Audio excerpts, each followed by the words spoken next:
இந்திய தொழிலதிபர் கௌதம் அதானி சூரிய ஒளி மின்சாரம் தொடர்பான திட்டங்களை அரசு அதிகாரிகளுக்கு லஞ்சம் கொடுத்து பெற்றதாகவும் அந்த திட்டங்களுக்காக அமெரிக்காவில் முதலீடுகளை திரட்டியதாகவும் அமெரிக்க நீதிமன்றத்தில் குற்றச்சாட்டு பதிவு செய்யப்பட்டுள்ள நிலையில் இதன் பின்னணியில் திடுக்கிடும் காரணங்கள் உள்ளதாக ரஷ்யாவின் ஸ்புட்னிக் என்ற செய்தி நிறுவனம் அதிர்ச்சி தகவலை வெளியிட்டுள்ளது.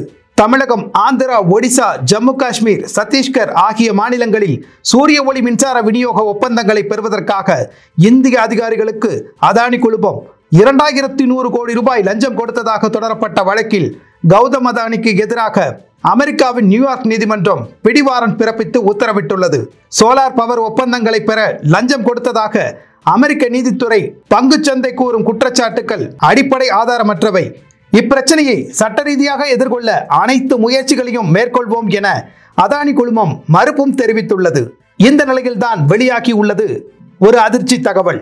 சுதந்திரமான கொள்கை முடிவுகளை எடுக்கும் இந்தியாவை அச்சுறுத்தி அதனை தன் வழிக்கு கொண்டு வரும் நோக்கத்துடன் தான் தொழிலதிபர் அதானி மீது குற்றச்சாட்டு சுமத்தப்பட்டுள்ளதாக ரஷ்ய ஊடகம் பரபரப்பு தகவல் வெளியிட்டுள்ளது. அமெரிக்காவின் முடிவுகளை ஏற்காமல் சுதந்திரமான கொள்கை முடிவுகளை எடுக்கும் இந்தியாவை வழிக்கு கொண்டு வருவதற்காக அந்நாட்டு அரசு அதிகாரிகள் செய்துள்ள திட்டமிட்ட சதி இது என்று ஸ்புட்னிக் தெரிவித்துள்ளது. கௌதம் அதானி ஆசியா மற்றும் ஆப்பிரிக்க நாடுகளில் பல்வேறு மிகப்பெரிய திட்டங்களை செயல்படுத்தி வருகிறார். உலகின் முன்னணி தொழிலதிபர்களில் ஒருவரான இவர் பல நாடுகளில் தனது தொழில் சாம்ராஜ்யத்தை விரிவுபடுத்தி வருகிறார்.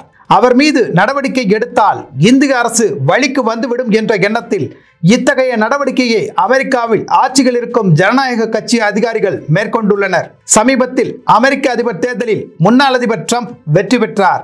அவரது வெற்றிக்கு கௌதம் அதானி எக்ஸ் தளத்தில் வெளிப்படையாக வாழ்த்து தெரிவித்தார்.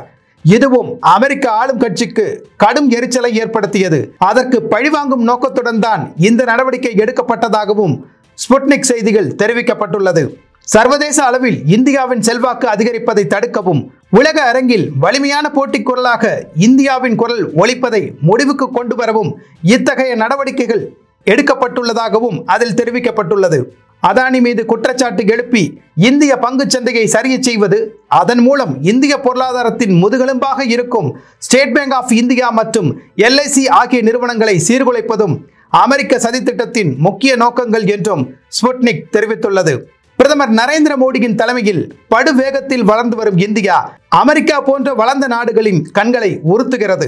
பிரதமர் மோடி தலைமைக்கு எதிராக எதையாவது செய்து இந்தியாவிற்கு சறுக்கலை ஏற்படுத்த வேண்டும் என்பது அவர்களது எண்ணம். அந்த முயற்சியின் பயனாகத்தான் இப்போது அதானியை குறிவைத்து இந்த குற்றச்சாட்டு எழுப்பப்பட்டுள்ளது என்று ரஷ்ய ஊடகம் வெளிச்சத்திற்கு கொண்டு வந்துள்ளது குறிப்பிடத்தக்கது. இதையெல்லாம் கூர்ந்து கவனித்துக் கொண்டிருக்கும் இந்திய வெளியுறவுத்துறை அடுத்த கட்ட நடவடிக்கைக்காக தயாராகி வருகிறது என்பது கவனிக்கத்தக்கது.